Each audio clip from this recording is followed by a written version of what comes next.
नमस्कार बच्चों, आज का वीडियो उन बच्चों के लिए है जो अभी 2021 के एग्जाम देंगे, जिनकी एग्जाम होनी अभी बाकी है। तो अति लघुत्रात्मक प्रश्नों की हम सीरीज कर रहे थे, उसके 150 प्रश्न अपने कर चुके हैं। अब आज हम 50 प्रश्न और करेंगे। तो चलते हैं प्रश्नों पर। ये आप देख रहे हैं प्रश्न नंबर 2, द्वंद्व योग द्वारा 53 का वर्ग करना है। तो यहाँ बच्चों 53 जो है वो 2 अंकों की संख्या है। तो हम इसका आधार क्या रखेंगे? आधार रखेंगे 10। 2 अंकों की संख्या का आधार हमेशा आप 10 रखें। और उपाधार अंक तो उपाधार अंक आप रखते हैं हमेशा बायां अंक रखेंगे। ये सबसे लास्ट वाला ये तो ये 5 हो गया। तो इस प्रकार से उपाधार आपके पास हो गया। उपाधार जो आपके पास हो गया 10 गुणा 5, यानी इन दोनों का आप गुणा कर दें और फिर निकालेंगे विचलन। तो विचलन निकालने के लिए आप क्या करेंगे? जो आपकी संख्या है 53, उसमें से उप आधार घटा देंगे। तो इस प्रकार से आपके पास विचलन आ गया 3। अब हम इसमें सूत्र लगा देंगे।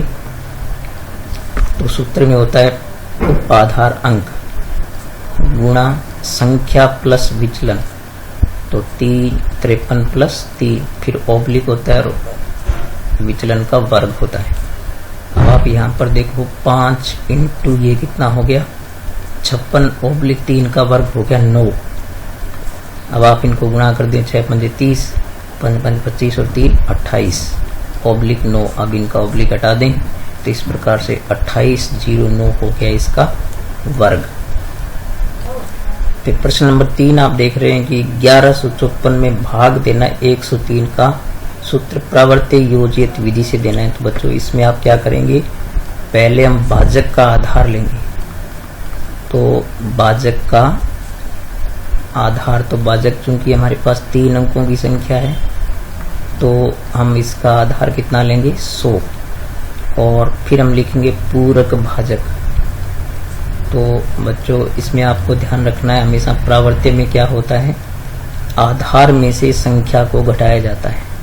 ये आपको अच्छी तरह याद रखना है। तो इसका ये बनेगा -03 पूरक भाजक। अब इसको हम भाग की विधि से, इसको प्रावर्त्य योज विधि से हल करते हैं। किसी भी प्रकार का भाग देने के लिए आपको पहले 3 खंड बनाने चाहिए। तो इसमें बच्चों सबसे पहला जो खंड होता है उसमें भाजक को लिखा जाता है।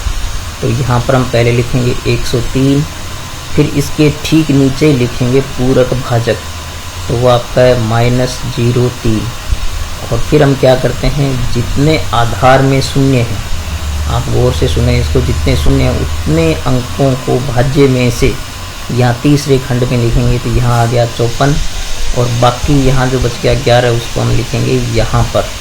अब आप इस विधि को थोड़ा सा गौर से देखिए। आप क्या करें, सबसे पहले इस 1 को नीचे उतारें ऐसे तीर लगा करके, और फिर इस 03 से गुणा करें इसको।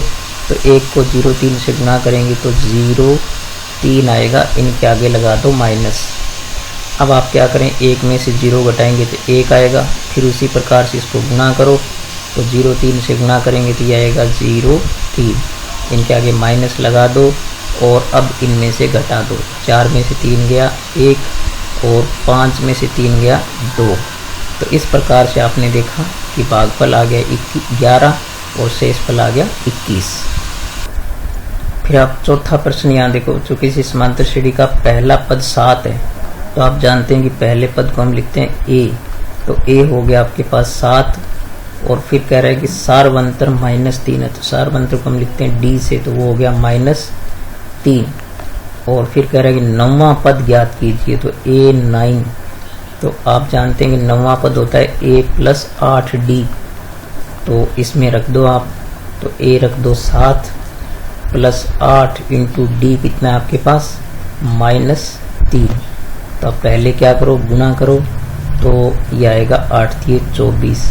अब 7 में से 24 घटाएंगे तो आपके पास आएगा 17 माइनस का, क्योंकि माइनस के ज़्यादा है। तो इस प्रकार से इसका 9वां पद होगा -17।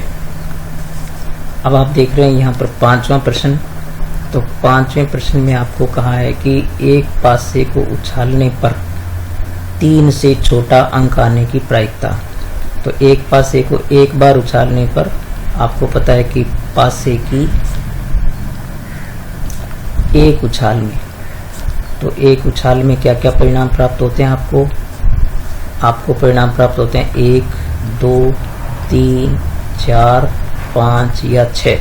अब आपको कहा है कि 3 से छोटा अंक, तो बच्चों 3 से छोटे अंक, 3 से छोटे अंक इसमें आप देख रहे हैं कि 2 और 1 है, तो यहाँ पर इसकी प्रायिकता क्या हो जाएगी, 3 से छोटा अंक आने की प्रायिकता होगी, अनुकूल परिणाम हो गए 2 और कुल परिणाम हो गए 6, तो यह आ गया आपके पास 1/3।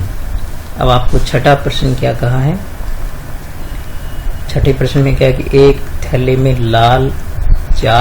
चार लाल और 6 काली गेंदें हैं, एक गेंद की अदृच्छा निकाली जाती है, तो काली गेंद हो इसकी क्या प्रायिकता है। तो पहले तो आप देखो कि कुल गेंदें कितनी हो गई, तो कुल गेंदें आपके पास हो गई 4 + 6 यानी कितनी हो गई 10, अर्थात कुल परिणाम कितने हो गए आपके पास 10 हो गई। अब काली गेंद होने की प्रायिकता, तो काली गेंद की प्रायिकता तो आप जानते हैं कि काली गेंदें आपके पास कितनी है 6 है, तो इसकी प्रायिकता आ जाएगी 6/10। इसको सरल करेंगे तो 3 दूनी 6 और 5 दूनी 10, इस प्रकार से आ गई 3/5। अब आप देख रहे हैं कि यहाँ पर 7वां प्रश्न, तो 7वें प्रश्न में आपको ये कहा है कि 52 पत्तों की एक गड्डी में से एक पत्ता निकाला जाता है, इसकी क्या प्रायिकता है कि एक इक्का हो। तो आपको पता है बच्चों इक्के कितने होते हैं, ताश में इक्के होते हैं 4, क्योंकि कोई रंग नहीं बताया इसमें, तो 4 इक्के हो गए, तो इक्के होने की प्रायिकता आपके पास होगी 4/, कुल परिणाम 52 होते हैं ताश में, तो 1/13, 4 × 4 और 13 × 4 = 52, तो 1/13 होगी। इसी प्रकार से आपको ये कहा है 8वें प्रश्न में कि नील पहली, दूसरी और तीसरी सिग्नल लाइटों को इस प्रकार से पूरा करता है, तो कह रहा है 63 सेकंड में कौन सी सिग्नल लाइट पार करेगा। तो संख्या पूछी आपसे, तो पहले तो आपको एपी दे दी, एपी आपके पास क्या है 3, 8 और 13। अब इसका लास्ट पद आपको दे रखा है, वो दे रखा है 63। तो आप बच्चों एपी से क्या निकाल सकते हैं, ए आपके पास हो गया 3 पहला पद, और डी आपको पता है कि दूसरा पद माइनस पहला पद होता है, ये 5 आ गया, और आपको n वां पद कितना दे रखा है 63। इसका मतलब हमें n ज्ञात करना है, तो आप क्या करेंगे, सूत्र लगाएंगे आप, तो आपको पता है कि a + n - 1 × d बराबर कितना दे रखा है आपको 63। तो a की वैल्यू कितनी रख दें 3 + n हमें ज्ञात करना है, और d आपको दे रखा है 5। अब थोड़ा सा ध्यान से सरल कर दें, पहले क्या करेंगे आप, ये जो अंक संख्या होती है उसको दूसरी तरफ ले जाएंगे, पक्षांतरण करेंगे, तो n - 1 बराबर 63 के माइनस में कौन जाएगा 3, क्योंकि प्लस है तो पक्षांतरण होकर के माइनस हो जाएगा, और गुना वाली राशि हमेशा कहाँ जाती है भाग में। तो इस प्रकार से 63 में से 3 गया 60 बट्टे आ गया 5, तो ये आ गया पास 12 × 5 = 60। तो इस प्रकार से n बराबर इस 1 को पक्षांतरण करके राइट हैंड साइड की तरफ ले जाएंगे, तो 12 + 1 बराबर कितना हो गया 13, अर्थात 63 सेकंड में वो 13वीं सिग्नल लाइट पार करेगा। ठीक है, ये अब आपको ये 9वें प्रश्न में कहा है कि ड्राइवर को गाड़ी चलाते समय कौन कौन सी सावधानी रखनी चाहिए। तो बच्चों एक तो हमेशा ड्राइवर को गाड़ी जो है वो बाईं ओर चलानी चाहिए सड़क के, और दूसरी ये कि उसको अपनी स्पीड पर ध्यान रखना चाहिए, और इसके अलावा यातायात के नियमों का पालन करना चाहिए, और ऐसे गैर कानूनी तरीके से उसको ओवरटेक नहीं करना चाहिए, और उसको जो है वो कभी भी शराब पीकर गाड़ी नहीं चलानी चाहिए। ठीक है बच्चों, ये कुछ सावधानियां जो है वो हमेशा ड्राइवर को रखनी चाहिए, या आप सामान्य रूप से समझते ही हैं। अभी यहाँ पर 10वें प्रश्न में आपसे पूछा है कि 6,8 और 2,4 को मिलाने वाले रेखाखंड के मध्य बिंदु के निर्देशांक आपसे पूछे। तो मध्य बिंदु के निर्देशांक के लिए आप सूत्र याद रखो बच्चों, मध्य बिंदु, तो मध्य बिंदु का सूत्र होता है x1 + x2 बटे 2 कोमा y1 प्लस y2 बटे 2। ये बिल्कुल सीधा सा सूत्र होता है। तो x1 यानी 6 प्लस 2, तो 6 प्लस 2 बटे कितना आ गया 2, और फिर आ गया 8 प्लस 4 बटे 2, तो 8 प्लस 4 बटे 2। अब आप इनको सरल कर दो तो आप देख सकते हैं कि 6 और 2 8 बटे 2 कितना आ गया 4, 8 4 12 बटे 2 कितना आ गया 6। इस प्रकार से मध्य बिंदु हो गया 4,6। अब घड़ी के पेंडुलम के सिरे का जो बिंदु पथ है वो क्या होता है, तो ये आप देख सकते हैं। जैसे यहाँ घड़ी का जो पेंडुलम इस प्रकार से होता है, वो जब गति करता है तो इस प्रकार से वो जो चाप बनाता है, ठीक है, तो वृत्त का चाप होता है। इसका पेंडुलम का जो बिंदु पथ होता है वो होता है बच्चों वृत्त का चाप, वृत्त का चाप, इसको याद रखें आप। तो इस प्रकार से ये प्रश्न हुए। अब हम आगे के प्रश्नों पर चलते हैं। यहाँ पर ये कुछ ऑब्जेक्टिव टाइप क्वेश्चन है। तो इसमें 196 का वर्गमूल पूछा आपसे, तो आपको पता है कि 196 का वर्गमूल कितना होता है 14।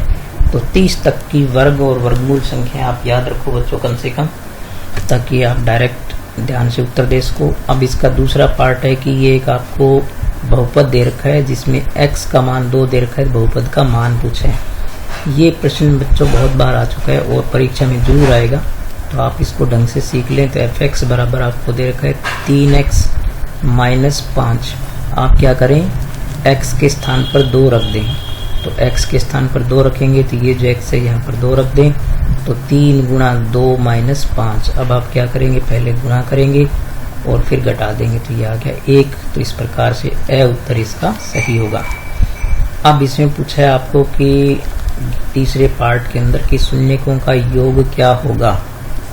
तो आप जानते हैं बच्चों शून्यकों का योग, शून्यकों का योग बराबर होता है -b बटे a। तो आप देख सकते हैं कि माइनस उत्तर में होता है, यहाँ पर b होता है x का गुणांक, तो ये -9 है। ये आप माइनस की गलती नहीं करेंगे, और x² गुणा में कुछ नहीं है, इसका मतलब आपके पास हो गया 1। और अब देखो माइनस को माइनस से गुणा किया तो ये आ गया प्लस। तो इस प्रकार से इसका उत्तर सही होगा। अब कोट पाई बटे 4 का मान क्या होगा, तो ये आप जानते हैं बच्चों कि कोट पाई बटे 4, तो त्रिकोणमिति में पाई का मान होता है 180। तो 180 बटे 4, 180 में 4 का भाग देंगे तो ये आ गया पास कोट 45, और कोट 45 का मान क्या होता है बच्चों 1 होता है। तो ये 1 सही उत्तर इसका सही हो गया। अब आपके पास है कि 1 + tan स्क्वायर थीटा, ये सर्वसमीका होती है बच्चों।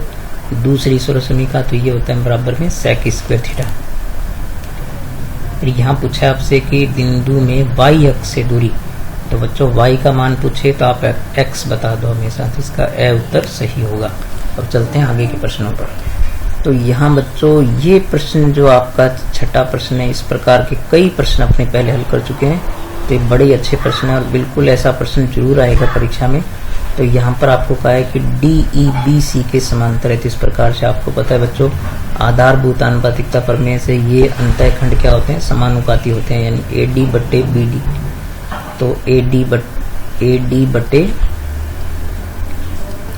BD बराबर होगा AE बटे EC, ठीक है। तो आप इसको जो है वो एक और तरीके से भी लिख सकते हैं, यदि आपको चूंकि यहाँ पर AB कहा है तो AB बटे BD का है, तो आप AC बटे AE कर सकते हैं इसको, या कैसे लिख सकते हैं पूरा AB बटे BD, AB बटे नीचे वाला खंड। तो यहाँ भी आप क्या करेंगे, पूरा बड़े वाला खंड लेंगे, AC बटे क्या आ जाएगा EC। तो आपको कहा है कि AB बटे BD कितना है 1:2 है, तो यहाँ पर हम रख देंगे 1/2, और AE आपको दे रखा है 5। तो यहाँ पर आप क्या करेंगे, AC को क्या लिखेंगे बच्चों, AC जो है वो क्योंकि AE 5 है और EC को हम x मान लेते हैं, तो ये हो गया 5 + x बटे x। अब आप क्या करें, इसको तिरछा गुणा कर दें तो 2 गुणा हो जाएगा 5 + x है, तो ये 5 दूनी 10 प्लस 2x और बराबर में आ गया x। अब x वाले पद को इधर लाओ और 10 को लाओ इधर, तो 2x बराबर हो गया आपके पास 2x माइनस x बराबर हो गया बच्चों माइनस का 10। तो इस प्रकार से आप देख सकते हैं कि x बराबर आ गया माइनस का 10, यानी आपके पास जो EC आ गया, ठीक है, EC कितना आ गया आपके पास, वो आ गया माइनस का 10। लेकिन यहाँ पर आपको जो है वो ये दे रखा है आपको, वैसे बच्चों यहाँ पर जो है वो इस प्रश्न में कोई गलती है, क्योंकि AB यहाँ पर BD जो है वो AB का आधा बताया है, ऐसा संभव नहीं है क्योंकि AB हमेशा बड़ी होती है। तो ये प्रश्न में हो सकता है कि छपने में गलती हो कि AD अनुपात DB हो यहाँ पर। चलो ठीक है, नेक्स्ट प्रश्न देखते हैं, कोई गलत छपाई होगी इसमें। वृत्त के किसी बाह्य बिंदु से वृत्त में खींची गई स्पर्श रेखा, तो आप देखें बच्चों यहाँ पर वृत्त के किसी बाह्य बिंदु से वृत्त पर जो है 2 स्पर्श रेखाएं खींची जा सकती है। फिर घन की भुजा 6 हो तो इसका आयतन निकालना है आपको। तो यहाँ पर 9वां प्रश्न जो आपके पास है कि घन की भुजा कितनी देर की, आपको भुजा देर की आपको 6। तो आयतन आप जानते हैं घन का आयतन क्या होता है, भुजा की घात 3 होता है। तो ये छोटे छोटे सूत्र आप याद रखें। तो 6 की घात 3 करेंगे, 6 को 3 बार गुणा करेंगे तो आएगा 216 घन सेंटीमीटर, ठीक है। तो यहाँ पर 6 उत्तर इसका सही होगा। फिर आपको निकालना है 2, 4, 6, 8 का माध्य। तो बच्चों आप जानते हैं कि माध्य निकालने के लिए क्या करते हैं हम, माध्य बराबर होता है, ये छोटा सा सूत्र आप याद रखें, आंकड़ों का योग बटे आंकड़ों की संख्या। तो 2 + 4 + 6 + 8, और इन आंकड़ों की संख्या कितनी है, 4 है। तो 6 6 12 और 8 20 बटे 4 कितना हो गया बच्चों, 5। तो इस प्रकार से इसका माध्य कितना आएगा, 5 आएगा। फिर कह रहे हैं कि इस संख्या विधि का प्रयोग करके 12 का वर्ग ज्ञात कीजिए आप। तो 12 का वर्ग ज्ञात करेंगे तो इस संख्या विधि से जब वर्ग ज्ञात करते हैं तो आपको पता है कि ये एक बार हम क्या लेते हैं, संख्या प्लस इस संख्या, इसका जो सबसे दायां अंक होता है वो होता है। तो एक बार हो गया 12 + 2, एक बार हो गया 12 - 2, यानी संख्या प्लस विचलन और संख्या माइनस विचलन प्लस विचलन का स्क्वायर। तो यहाँ पर ये हो गया 12 और 2 14 गुणा 10 प्लस में कितना आ गया, 4।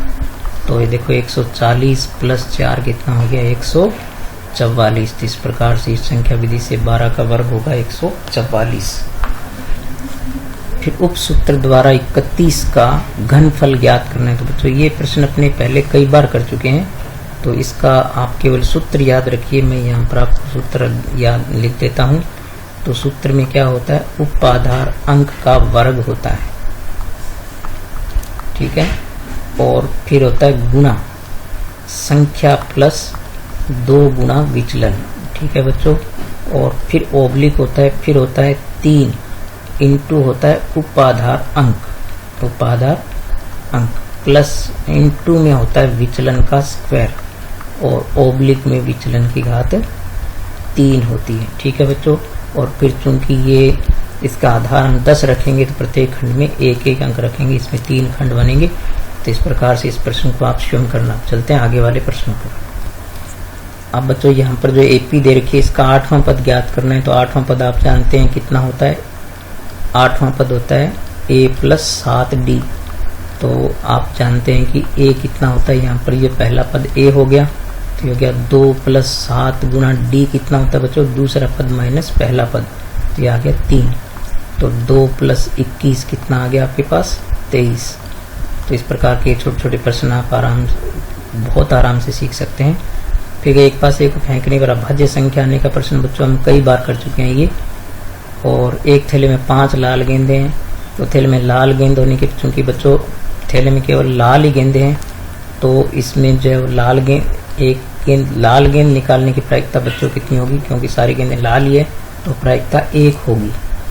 वाहनों के लिए आवश्यक PUC का पूरा नाम हम कई बार लिख चुके हैं। रुकने की दूरी की का सूत्र भी हम कई बार लिख चुके हैं। और 3,4 की मूल बिंदु से दूरी, तो बच्चों जब मूल बिंदु से दूरी पूछे तो आप सीधा ये सूत्र लगा दो, यहाँ पर याद रख लो। मूल बिंदु से दूरी। तो मूल बिंदु से दूरी का सूत्र होता है √x² प्लस y²। तो x जो आपको यहाँ पर ये पहला x हो गया, तो 3 का वर्ग प्लस 4 का वर्ग। तो यहाँ पर आप देख सकते हैं कि 3 का वर्ग 9 होता है, ये 16 हो गया। तो 25 का वर्गमूल कितना हो गया आपके पास 5। तो मूल बिंदु से दूरी कितनी हो गई 5 हो गई। अभी कह रहे कि स्थिर बिंदु से समान दूरी पर स्थित बिंदुओं का बिंदुपथ क्या होता है बच्चों। तो ये भी आप याद रखें, यहाँ पर वो होता है दोनों बिंदुओं को मिलाने वाले रेखाखंड का लंबवर्धक। तो दोनों स्थिर बिंदुओं को मिलाने वाले रेखाखंड का लंब अर्धक होता है। क्या होता है लंब अर्धक या समद्विभाजक, आप जो कहें उसको वो होता है। तो ये आप याद रखें इस लाइन को। और फिर कह रहा है कि 2 पासों को फेंकने पर अंकों का योग 1 आने की। तो बच्चों 2 पासों को फेंकेंगे तो कम से कम पहले में 1 और दूसरे में 1 आएगा, तो इनका योग हो जाता है 2। इसलिए 1 जो योग कभी आ ही नहीं सकता, इसलिए इसकी प्रायिकता कितनी होगी 0 होगी। यहाँ पर आपको कहा है कि √5 का वर्ग। तो बच्चों रूट का वर्ग करते हैं तो रूट हट जाता है, तो इसका वर्ग आएगा 5। फिर देखो बच्चों ऐसे सवाल अपने कई बार कर चुके हैं, अभी किया था सवाल ऐसा। तो आप x की जगह 1 रख दें तो इस प्रकार से उत्तर इसका आ जाएगा 7। अब 10 π/4 पाई का मान 180 होता है, तो ये 10 45 आएगा। 10 45 का मान कितना होता है 1 होता है। और ये भी शून्यकों का योग आप जानते हैं क्या होता है। शून्यकों का योग होता है अल्फा प्लस बीटा बराबर होता है -b/a। तो यहाँ पर आप देख सकते हैं कि माइनस उत्तर में है, b आपके पास आएगा 5/1, तो ये हो गया -5। तो इस प्रकार इसका सही उत्तर सही होगा। और जब भी ऊंचाई और परछाई दोनों बराबर हो तो बच्चों सूर्य का उन्नयन कोण हमेशा कितना होता है 45 डिग्री होता है। अब आपको पता है कि जब y से दूरी पूछे तो x का मान बता दो, तो ये आएगा a। यहाँ पर अभी जो बच्चों एक जो गलत सवाल दे रखा था उसी प्रकार का सवाल दे रखा है। तो यहाँ पर आपको कहा है कि ये DE जो है वो क्या है, यहाँ पर DE BC के समांतर है। तो आप जानते हैं कि AD/BD बराबर क्या होगा AE/EC होगा आधारभूत आनुपातिकता प्रमेय से। तो ये क्या होगा AD/BD बराबर होगा AE/EC। ठीक है बच्चों। तो AD आपको दे रखा है 3, तो 3/6 बराबर AE कितना दे रखा आपको 4। इसको x मान लो तो तिरछा गुना करेंगे तो 3x बराबर हो गया 24। तो x बराबर हो गया 24/3 बराबर कितना आ गया 8। तो इस प्रकार से इसकी कितनी आएगी ए उत्तर सही होगा। ऐसे प्रश्न कई बार आ चुके हैं बच्चों, ये प्रश्न जरूर आएगा ऐसे, या तो इस प्रकार का प्रश्न, या फिर जो आपको पता है कि जब किसी त्रिभुज में एक कोण का समद्विभाजक दे रखा होता है इस प्रकार से, तो आपको पता है कि ये बटे ये यानी ये खंड बटे ये खंड बराबर होता है ये भुजा बटे ये भुजा। ऐसे प्रश्न पूछेंगे। तो 3 संरेखीय बिंदुओं से गुजरने वाले वृत्तों की संख्या जो है, क्योंकि 3 बिंदु सीधी रेखा में होंगे तो इसमें से कभी कोई वृत्त नहीं गुजर सकता, इसलिए ऐसे वृत्तों की संख्या क्या होगी 0 होगी। एक बेलन की त्रिज्या ऊंचाई के बराबर है। तो बेलन की त्रिज्या कह रहे हैं आपको x है, तो आयतन क्या होगा। तो आप जानते हो बच्चों बेलन का आयतन जो है वो क्या होता है πr² h होता है। अब पाई को पाई रहने दो, और आपको कहा है कि त्रिज्या और ऊंचाई बराबर है, तो x गुणा x और गुणा में ऊंचाई भी x, तो ये हो गया बच्चों πx³। तो यहाँ पर x³ पाई घन सेंटीमीटर आएगा, ठीक है। और फिर इसका माध्य ज्ञात करना है, तो आप जानते हो कि माध्य क्या होता है x बार बराबर आंकड़ों का योग बटे आंकड़ों की संख्या। तो इनको जोड़ो और इनकी संख्या कितनी है 5, तो 5 का भाग दे दो। यहाँ बच्चों दूसरा प्रश्न जो दे रखा है इसमें एकाधिकेन पूर्वेण द्वारा 65 का वर्ग करना है।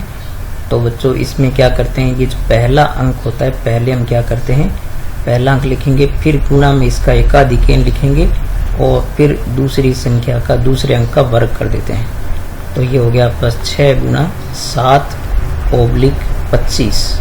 तो यहाँ पर ये कितना आ गया 42 और ये है 25। इस प्रकार से इसका वर्ग क्या हो जाता है 42 25 हो जाता है। आप चाहें तो इसको इस सूत्र से भी याद रख सकते हैं कि जैसे मान लो आपको ए बी का वर्ग करना है तो आप क्या करें a गुना a का एकाधिक ओब्लिक b का स्क्वायर, जहाँ पर a क्या होती है पहली संख्या और b होती है दूसरी संख्या, यहाँ जो दिखा रखी है वो, यानी a ये हो गया और b ये हो गया। तो ये सूत्र से भी आप याद रख सकते हैं। 15 का घनफल निखिलम विधि से ज्ञात कीजिए। तो अभी हमने इसका सूत्र लिखा था, आप उस तरीके से करें।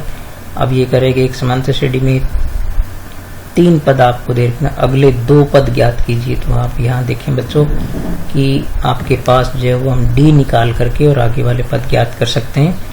तो पहले तो हम देखते हैं इसमें चौथे सवाल के अंदर a कितना है, वो आपके पास -3/2 और d होता है a2 -a1। तो a2 यहाँ पर कितना है आपके पास -1 है, तो -1 और फिर सूत्र में माइनस होता है। a1 कितना है आपके पास 3/2 है, वो भी माइनस का। तो ये ध्यान रखें बच्चों, माइनस की गलती नहीं करनी है। तो -1 और ये माइनस को माइनस से गुणा किया तो प्लस में 3/2। अब आप इसका लघुत्तम ले लीजिए। तो यहाँ पर गुणा करेंगे तो माइनस के 2 + 3, 3 में से 2 घटाएंगे तो 1/2 आ गया इसका d। अब आगे का पद आपको निकालना है चौथा, क्योंकि 3 पद दिए हुए हैं। तो आप जानते हैं कि चौथा पद होता है 3 + d, यानी तीसरे पद में d जोड़ दो। तो तीसरा पद आपके पास -1/2, इसमें d जोड़ेंगे 1/2 तो ये आ जाएगा आपका 0, क्योंकि ये कट गया। अब a5 होता है बच्चों a4, यानी चौथा पद जो उसमें d जोड़ दो। तो चौथा पद 0 है, 0 में 1/2 जोड़ेंगे तो ये आएगा 1/2। इस प्रकार से आगे के 2 पद ये हो गए आपके पास।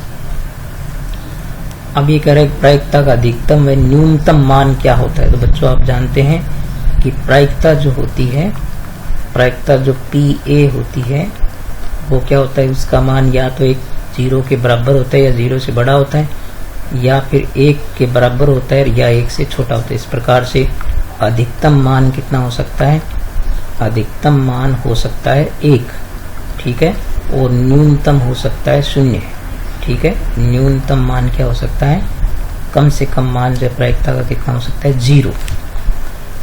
अब रोक दृष्टि ये यहाँ पर देखो, एक पास एक को 3 से बड़ी संख्या, तो बच्चों 3 से बड़ी संख्या उसमें 4 होती, 3 से बड़ी संख्याएं जो 3 ही होती है, 3/6 यानी 1/2 आ जाएगी। रोक दृष्टि का सूत्र हम कई बार लिख चुके हैं, PVC का नाम कई बार लिख चुके हैं। और यहाँ पर मूल बिंदु से दूरी अभी हमने पिछले प्रश्न में निकाली थी, तो ये 5 आएगी। और 2 समांतर रेखाओं समान दूरी पर बिंदु का बिंदुवत बच्चों क्या होता है, 2 समांतर रेखाओं से समान दूरी पर होता है ना। तो आपको पता है कि जब 2 रेखाएं इस प्रकार से इनसे समान दूरी पर होगा तो इनके बीच में होगा, तो वो होगा इनके मध्य एक समांतर रेखा। तो 10वें प्रश्न में क्या होगा, दोनों समांतर रेखाओं के मध्य एक समांतर रेखा होगा, ठीक है, वो दोनों के मध्य होगा और वो भी उनके समांतर होगा। अब एक पासे को फेंकने पर अभाज्य अंक आने की प्रायिकता। तो बच्चों आप जानते हैं कि एक पासे को एक बार फेंकते हैं तो अभाज्य संख्या 2, 3, 5 यानी 3 आ सकती है। तो 3/6 यानी प्रायिकता कितनी हो जाएगी 1/2, ये हम कई बार कर चुके हैं। तो इस प्रकार से बच्चों आज हमने क्या किए, 50 प्रश्न और किए। तो इसको मिलाकर के हम कुल 200 प्रश्नों का हल कर चुके हैं। 200 प्रश्नों के ये आपके 4 वीडियो हो गए। तो चारों वीडियो को आप बार बार देखें तो ये मान के चलिए, आपके पूर्ण विश्वास रखिए आप 20 नंबर कम से कम आप आराम से बना सकते हैं। तो इन वीडियोस को बार बार देखिए, इसमें आए प्रश्नों को गौर से देखिए, इनमें सूत्र जो छोटे छोटे हैं उनको याद कीजिए, और मेरा ये वीडियो लाइक कीजिए, शेयर कीजिए, और ज़्यादा से ज़्यादा जो है वो आप देखिए इन वीडियोस को, और लाइक ज़रूर कीजिए बच्चों, कमेंट कीजिए और बार बार देखिए, आपकी परीक्षा में बहुत ही उपयोग में आने वाले ये प्रश्न हैं। तो ठीक है बच्चों, मैं एक बार आपके फिर कहूँगा कि आप वीडियोस को लाइक करें, शेयर करें और कमेंट जरूर करें, और पढ़ते रहिए इस महामारी काल में घर पर रहिए, सुरक्षित रहिए और अपने स्वास्थ्य का ख्याल रखिए और पढ़ते रहिए। ठीक है बच्चों, मिलेंगे नेक्स्ट वीडियो में, तब तक नमस्कार।